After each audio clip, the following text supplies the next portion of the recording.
Halo semuanya, balik lagi di konten gua ngebahas tentang stand up comedy.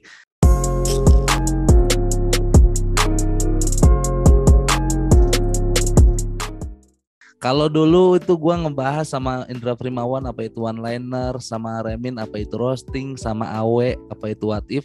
Sekarang gua ketemu dengan Bang Panji Pragiwaksono, tapi memang agak sedikit berbeda. Kalau sebelum-sebelumnya tuh gua tatap muka, Bang. Bukan tatap muka, ketemu langsung gitu. Ya.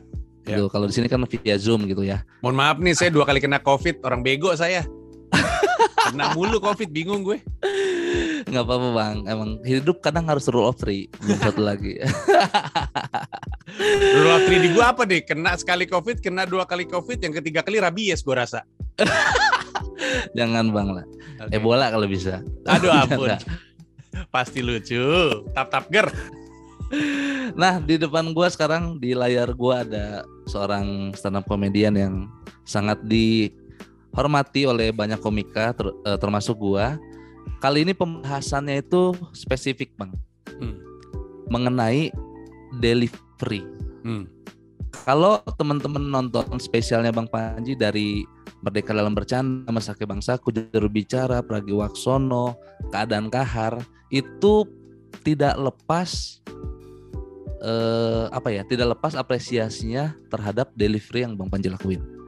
Nah, pertanyaan yang gue pengen ajuin adalah gimana Bang Panji ngejaga flow setup sepanjang itu agar penonton tuh tetap betah nontonnya, supaya orang nggak bosen gitu.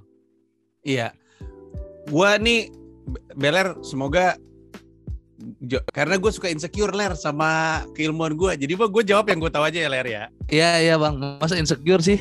Iya bener, gue sampai sekarang kalau disuruh mentoring Suci atau Suca gue suka bingung kenapa gue nggak banyak yang bisa gue ceritain. Lah kalau Bang Panji insecure gimana gue? Enggak, tapi kadang-kadang gue merhatiin ya, kan gue ikutin kelas lu, kelasnya Remin, kelasnya Awe. Gue kadang-kadang suka mikir, anjing orang lain bagus-bagus banget ngajarnya, lebih ngerti gitu. Tapi kalau misalkan pertanyaannya adalah soal gimana caranya gue bisa nahan orang di setup yang panjang, adalah kayaknya dari awal gue tuh emang sering mempertanyakan diri gue sendiri,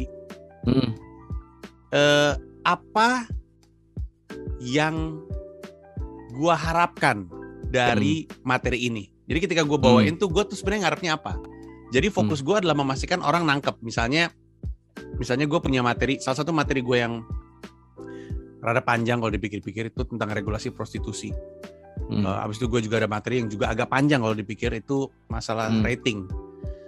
Nah, tapi gue tahu, gue tuh punya keinginan untuk ngasih tahu orang, nih lu mesti tahu yang gue tahu, dan kalau lu tahu pasti lu berubah lah cara pandangnya.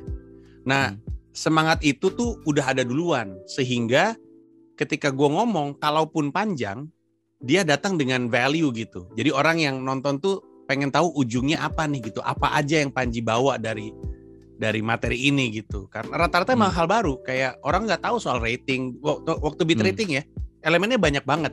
Soal rating itu apa? Ada alat namanya people meter, orang nggak pernah ngeliat alat itu. Ada soal dampaknya, itu panjang banget runutannya. Tapi orang mungkin bertahan karena semuanya tuh baru untuk mereka. Dan bukan cuman semuanya baru, semuanya langsung gua kasih sentimen. Jadi orang tahu kepada hal baru ini gua mesti bersikap apa. Nah, jadi mungkin itu yang membuat orang jadi nempel terus di materi stand up gua, walaupun materinya panjang. Jadi gua tahu ini akan ngasih value untuk mereka, dan banyak dari yang mau gue sampaikan nih baru bagi mereka gitu. Orang kan selalu selalu tertarik kalau itu baru, dan paling penting kalau mereka ngerti kenapa ini penting untuk mereka. Makanya semua materi-materi stand up gue yang berat-berat dan panjang-panjang, di depannya yang gue duluan establish adalah kenapa ini penting buat lu. Habis itu gue ajak mereka berargumen, baru di belakangnya gue ajak mereka berfantasi liar. Gitu sih kurang lebihnya. Berarti kalau misalkan tolok ukurnya value, gimana kalau misalkan Bang Panji menceritakan sebuah cerita di setupnya tuh nggak ada value-nya sama sekali. Kayak misalkan Bang Panji makan di restoran, itu kan bukan sebuah value yang seperti rating tadi gitu. Apakah tetap dipanjangin gitu atau digimanain tuh Bang?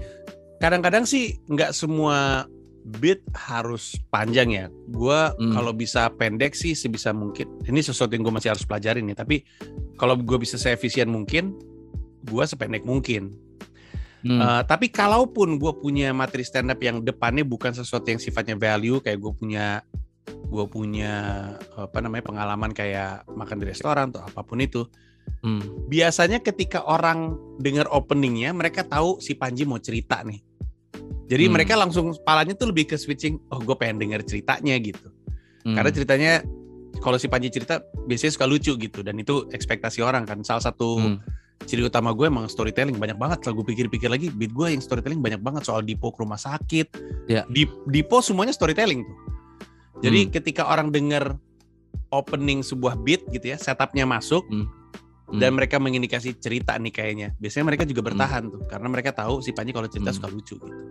Jadi antara ada value di depan yang gue establish, atau mungkin tidak punya value tapi orang punya perasaan bahwa cerita ini kayaknya bakal menarik, gue coba dengerin deh gitu. Oke. Apakah itu salah satu faktor pendukungnya? Apakah karena delivery yang Bang Panji bangun dari awal karir sampai sekarang? Kalau misalkan bahan yang Bang Panji bikin dibawain sama gua, sama orang lain yang bukan Bang Panji, apakah akan semenarik itu? Apakah orang akan tetap betah gitu? Jadi faktor pendukungnya apa itu? Bisa jadi. Walaupun cerita gua sebenarnya bisa diceritakan ulang, misalnya lu nonton gua bawain materi stand up tentang Shanghai, terus lu ceritain ulang sama orang, bisa jadi orang itu ketawa juga dengernya. Tapi dengan delivery gua, jatuhnya akan lebih kuat karena bukan hanya karena ini cerita gua, jadi gua lebih yakin ceritanya itu, yakin dengan ceritanya itu ngaruh ke delivery lo. Soalnya kalau misalkan lu dititipin cerita terus lu mesti ceritakan ulang, lu nggak seyakin kalau yang punya ceritanya adalah orang bersangkutan gitu. Dan di atas panggung, kalau kita delivery sesuatu tanggung gitu ya, atau ragu, penonton bisa mencium itu. Jadi kalau gue yang deliver itu materi akan jauh lebih solid karena ini cerita gue datang yakin. Tapi di sisi lain ada elemen-elemen teknis dari sebuah delivery, kayak titik komanya yang gue hafal sekali, terus kapan gue mesti naikin nada, terus gerakan apa yang gue pakai, nengok kemana pala gue, itu semua bagian dari paket delivery beat tertentu gitu. Gue kalau lagi tour, semua tim gua tuh, semua road manager termasuk Pio itu hafal titik dan koma tengok-tengoknya. Makanya orang suka nanya, Mas Pio, kok bisa banget sih dapat momen Mas Panji pas lagi begini? Pio selalu bilangnya, karena tiap kota dia sama. Satu show, 2 show pertama gua ngafalin, jarang moto.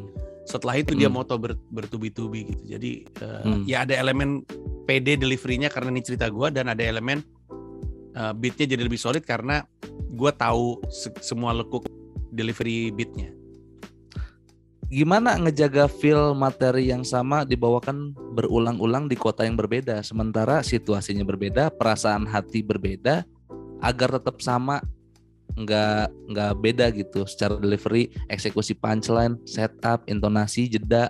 Gimana tuh cara ngejaga itu? Kadang-kadang banyak komika yang dibawain materi yang sama di tempat yang berbeda, itu beda deliverynya. Bang Panji gimana ngejaganya? Kebetulan gue emang suka sekali dengan beat tersebut gitu. Harus gue akuin ya, yang membuat gue kelihatan konsisten adalah karena gue masih suka bawainnya. Kita tuh semua punya satu cerita atau satu beat yang lu mesti denger nih, cerita kocak bener dah, sumpah dah gitu. Kita tuh punya yang kayak gitu-gitu. Lu juga kalau nyuruh gue, Bang Panji inget gak beat Bhinneka Tunggal Tawa yang shuffling, bawain dong, nggak pede tuh gue, pasti nggak jelas, nggak ngengong gitu, karena gue nggak pede aja gitu. Tapi kebanyakan beat gue tuh bisa dihantarkan dengan konsisten karena gue suka banget beatnya. Satu, gue masih suka beat Shanghai itu, gue masih suka ceritanya karena menurut gue emang ceritanya lucu gitu, dan itu bener. Dan kedua, gue tahu karena kalau gue kurang sedikit aja, efeknya nggak sekuat itu, karena gue pernah tahu, gue pernah coba. Gue waktu itu pernah bawain beat Shanghai terburu-buru karena over durasi, nggak kena, karena ada bagian yang hilang, ada punchline yang nggak gue taruh, half punch yang nggak gue selipin, hilang tuh semua, sehingga ritmenya berubah dan jadinya nggak sekuat itu. Makanya gue tahu ada aspek disiplinnya juga. Jadi selain emang gue suka beatnya, makanya gue masih semangat, tapi dibutuhkan kedisiplinan juga untuk terus konsisten dengan seperti itu. Karena kalau enggak akan kena. Nah, gue belajar ini dari Jerry Seinfeld. Waktu itu gue pernah ngeliat Jerry Seinfeld manggung di show terakhirnya David Letterman. Terus di show terakhirnya David Letterman, si Jerry Seinfeld bawain beat yang Jerry Seinfeld bawakan di show pertamanya David Letterman. Jadi waktu David Letterman baru pertama kali punya talk show, si Jerry Lewis manggung bawain 5 menit. Puluhan tahun kemudian dia bawain beat yang sama, 5 menit yang sama, masih sama persis, gila, puluhan tahun. Kata gue, ya emang beginilah performer gitu. Kayak Glenn Fredly, jangan Glenn Fredly ya, orangnya udah meninggal. Tapi seandainya Glenn Fredly masih hidup, pasti dia bawain Cukup Sudah masih semangat, karena dia performer gitu. Dia nggak mungkin bawain Cukup Sudah yang Cukup udah bawain lagu dia udah bosan gitu, nggak mungkin kayak gitu juga, karena dia pemanggung, dia tahu dia mesti lakuin untuk penonton. Jadi ada aspek antusiasme yang masih ada aspek kedisiplinan karena lo tahu kurang dikit nggak kena, dan ada aspek lu punya tanggung jawab sebagai seorang performer untuk memuaskan yang nonton gitu. Bukankah terlalu menghafal juga terkesan textbook ya? Tidak ada rasanya gitu. Menarik, karena salah satu yang orang sering lupa, dan ini juga berlaku terhadap komedian-komedian muda, bahwa bagian dari yang mesti dihafalkan adalah kesan bahwa itu baru keluar pertama kali dari mulut lu. Karena secara komedian itu kayak pesulap. Orang mikir ketika ada pesulap kan orang pikir itu sebuah keajaiban, padahal mah itu sesuatu yang emang udah dilakukan berulang-ulang sama si pesulap ini gitu. Nah, yang juga mesti dilatih sama komediannya adalah gimana caranya setiap kali lo omongin itu seakan-akan emang baru pertama kali keluar dari mulut lo. Itu juga bagian yang mesti dihafalkan. Jadi yang dihafalkan bukan cuman kata-katanya saja, bukan cuma sekedar titik dan koma, tapi yang mesti dihafalkan adalah apa yang lu pakai, apa yang lu gunakan ketika mendeliver beat itu, yang membuat lu kesannya baru ngeluarin itu pertama kali. Makanya semua di show gua itu sama persis, gue jamin deh. Kalau ada yang ngerekam tur gua dari kota ke kota, semua itu tuh hafalan, didesain untuk membuat orang berpikir si Panji baru mikirin itu. Kenapa gue ngelakuin itu? Karena itu tanggung jawab gue sebagai seorang performer gitu. Gue tuh kalau manggung tuh lama, 2 jam 45. Dan di akhir acara orang tuh suka bilang, kok gue gak ngerasa ya 2 jam 45, kurang panjang bang. Kata gue, kurang panjang bang, saat lu pinggang gue mau putus manggung 3 jam. Tapi salah satu alasannya adalah karena yang nonton sering gak ngeh bahwa dia lagi nonton lawak. Dia cuma kayak dengerin Panji cerita lucu aja. Karena Panji ketika ngomongin juga nggak kayak orang lagi ngelawak, kayak orang lagi itu loh, nah itu dia. Ini ada banyak kayak gitu-gitunya, sehingga orang selalu menangkap kesan bahwa si Panji emang lagi cerita sama gue aja gitu. Gitu. Oh jadi ini tanamkan di mana berapa kali pun lu tampil, tanamkan seakan-akan itu baru pertama kali keluar dari mulut lu. Iya, betul. Untuk memberi ini ya, hati tetap kejaga gitu ya. Betul. Tapi memang susah bang kalau gitu bang. Berkali-kali gua coba, memang kadang-kadang ada aja bedanya. Ya. Tapi makanya Bang Panji ini percis banget gitu. Ya. Entah karena gua kurang disiplin, entah karena metodenya yang salah gitu. Menurut gua bisa jadi juga karena emang style komediannya beda. Di luar negeri konon kabarnya, gue juga nggak nonton berkali-kali. Di luar negeri yang kayak gitu, contohnya adalah Chris Rock. Chris Rock tuh nggak pernah bener-bener sama deliverynya. Tapi Chris Rock juga kemudian mengaku sama Jerry Seinfeld, gue sih korban dari itu, kata Chris Rock. Seandainya gue bisa konsisten, mungkin level punchline-nya mungkin sama. Tapi dia juga tahu bahwa emang gue kayak gini. Kalau gue terlalu sama persis, guanya nggak mendapatkan kenikmatan gitu. Ya udah berarti kita ini aja, kita timbang plus minusnya, mana yang lebih pas sama kita, dan yaudah jalan aja. Toh pada akhirnya orang akan menilai keseluruhan pertunjukan daripada beat per beat kalau menurut gue. Jadi yang baik apa nih? Harus disiplin dan sama percis, atau improvisasi pun bagus gitu? Yang bagus yang mana jadinya? Tergantung. Kalau untuk gue nggak percaya. Gue sering kali kepleset ketika improv soalnya. Jadi buat gue lebih baik persis, lebih baik sama gitu. Jarang sekali, kecuali lagi open mic ya. Tapi jarang sekali gue keluar dari set gue. Pernah terdokumentasi bahkan, dan sampai sekarang gue nggak pernah cerita secara terbuka karena gue takut. Pernah ada satu terdokumentasi di salah satu special gue nyeletuk sesuatu yang gue harap lucu, tapi keluarnya jahat. Apa dan gue bentuk apa? Jangan. Gue sesali karena nggak gue potong. Digital download gue kan nggak ada yang disensor. Tapi gitu kalau gue, kalau orangnya lebih jenaka ya, seandainya orangnya adalah Soleh atau mungkin Aco atau siapapun ya, yang improvisasinya bisa kejaga jenaka, mungkin masih nggak apa-apa. Lu mungkin atau Awe. Tapi gue bukan orang jenaka, gue pemarah yang ketus kadang-kadang gitu. Jadi ketika gue lagi keluar dari yang gue rencanakan, kadang suka ngaco. Jadi gue memutuskan untuk tetap konsisten. Jadi mungkin untuk jawab pertanyaan lo adalah ya butuh waktu, butuh proses untuk kita kenal kita nih komedian seperti apa. Ya. Nah sebelum tampil Bang Panji tuh selalu mendengarkan earphone. Itu tuh apa? Proses apa? Ritual apa? Ada 2 tujuan utama. By the way, gue juga baru cerita ini di sini. Ada 2 tujuan utama. Pertama, gue biasanya dengerin lagu untuk menenangkan gue. Gue di Spotify tuh punya playlist sebelum lawak. Bisa lu cari aja playlist sebelum lawak. Itu semua lagu-lagu yang gue kumpulin untuk membantu mood gue menyenangkan. Tapi gue tuh sering ngebadanin sambil dengerin musik untuk membantu gue tetap konsen ketika kuping gue dihajar sama sesuatu. Kebayang nggak? Kalau kita stand up, sebenarnya kepala kita kan berisik. Kepala kita berisik soal nggak kena lagi. Habis ini apa ya? Penonton ngantuk lagi. Gue mesti ngomong apa ya? Habis ini beat apa ya? Habis itu apa ya? Oh, habis ini beat gue yang ini nih. Beat gue yang ini gue suka salah ngomong di sini. Sambil kita stand up, orang mikir kita lagi ngomong sama mereka, tapi kepala kita tuh muter terus. Nah, kadang-kadang gue itu suka ngeblank atau berlibet karena korslet antara apa yang mau gue omongin sama kepala gue lagi aktif mikir sesuatu. Biasanya kepala berisik sekali ketika beatnya nggak kena, itu paling sering sih. Kita lagi lempar, beatnya nggak kena nih, terus kepala berisik. Tapi kan kita nggak boleh diam kan? Masa ketika kepala lagi ngomong, aduh nggak kena lagi anjing, apa yang mesti gue lakuin ya? Apa gue ganti beat aja ya? Masa pas kita lagi ngomong mulut kita diem, kan yang nonton kan, lah kenapa dia tiba-tiba diem?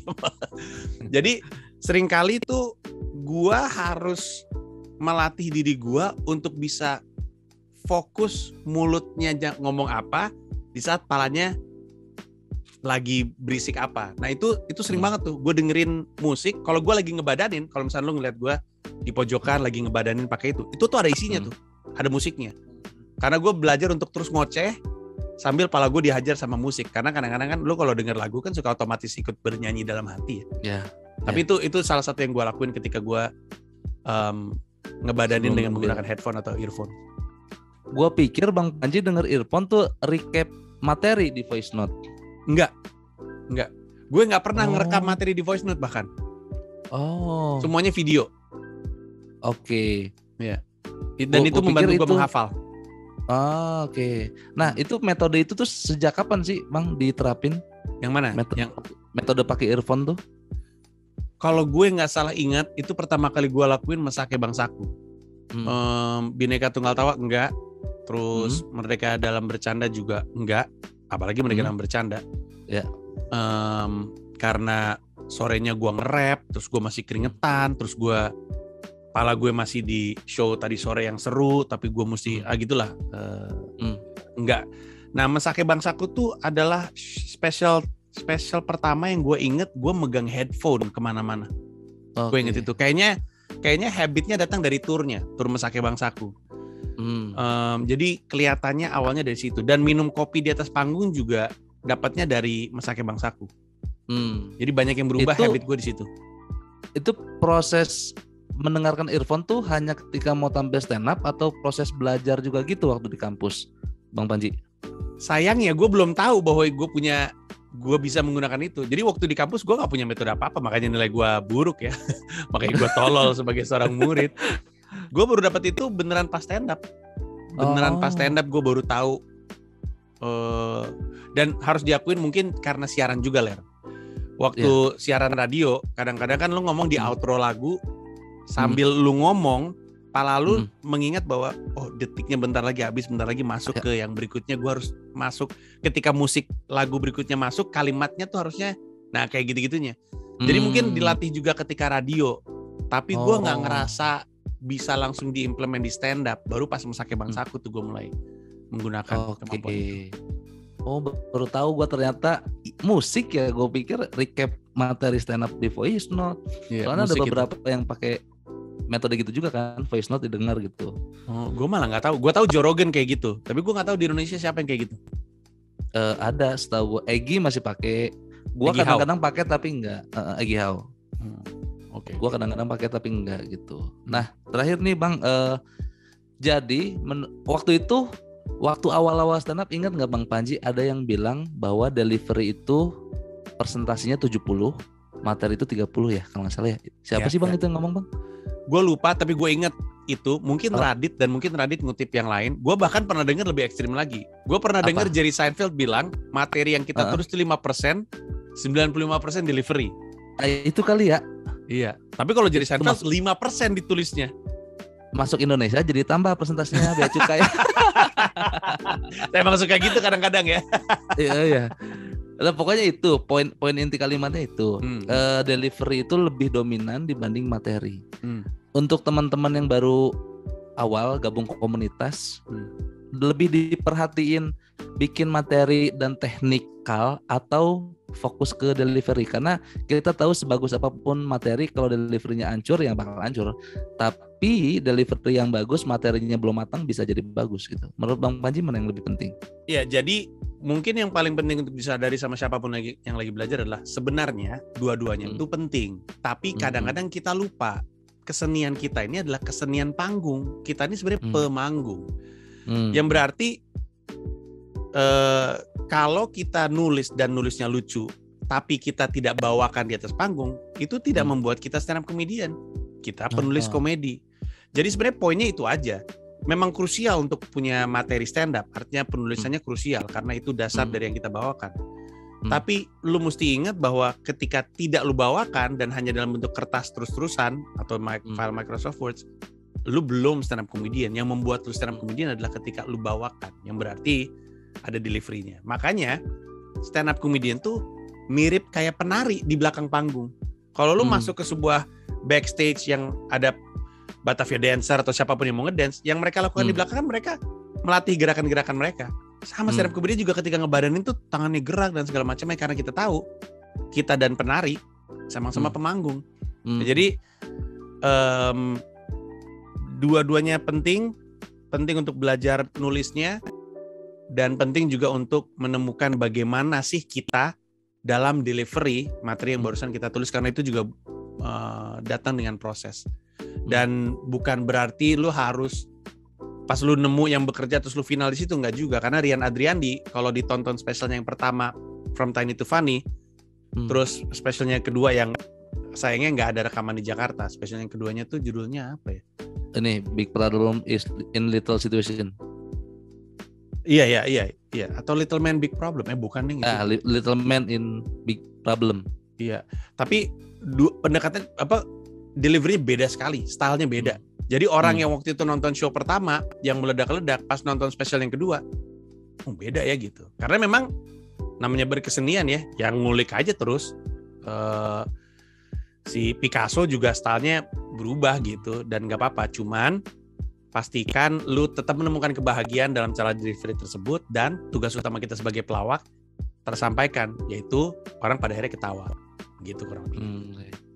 Ya, itu buat masukan buat teman-teman semua yang baru masuk ke komunitas. Kadang-kadang gitu Bang, responnya gimana sih awal masuk komunitas, dan nanyain dark joke itu, terus awal masuk komunitas cara delivery yang bagus. Jadi sebenarnya itu ya yang tadi Bang Panji bilang. Ya kalau misalnya lu baru masuk komunitas dan lu nanyain soal dark joke, bisa diasumsikan karir lu tuh dark hope ya. Jadi harapannya gelap.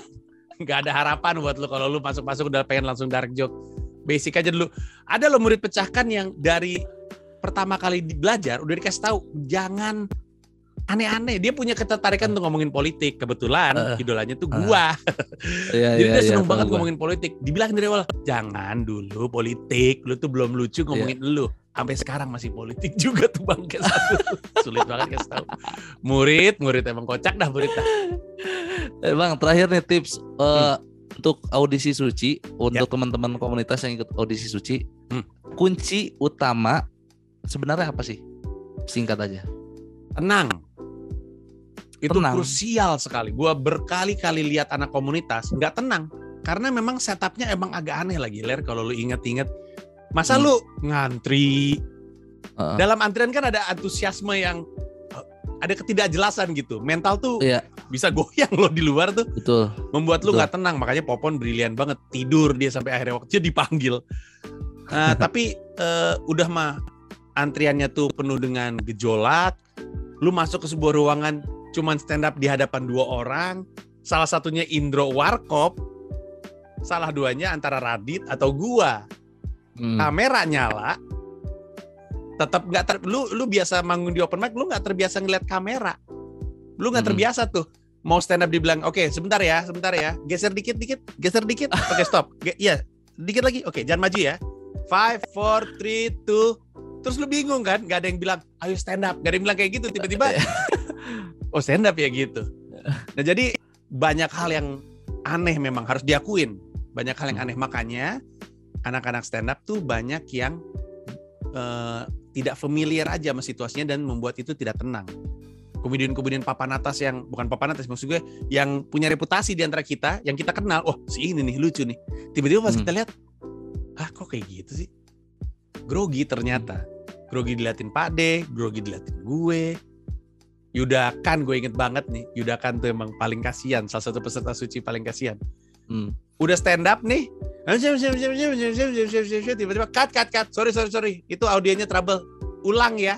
Ya ampun. Mana pernah lo open mic kayak gitu. Paling juga dihackle sama Blender lo. Nah jadi mungkin yang paling penting adalah cari cara untuk bikin lu tenang.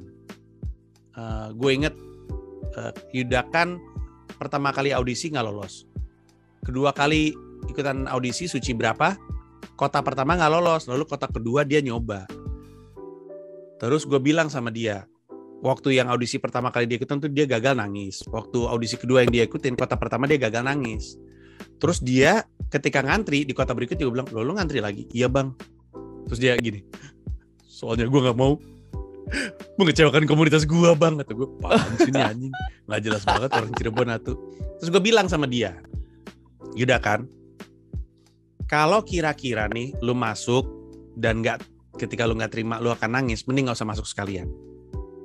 Karena lu terlalu menginginkannya sehingga jadi beban.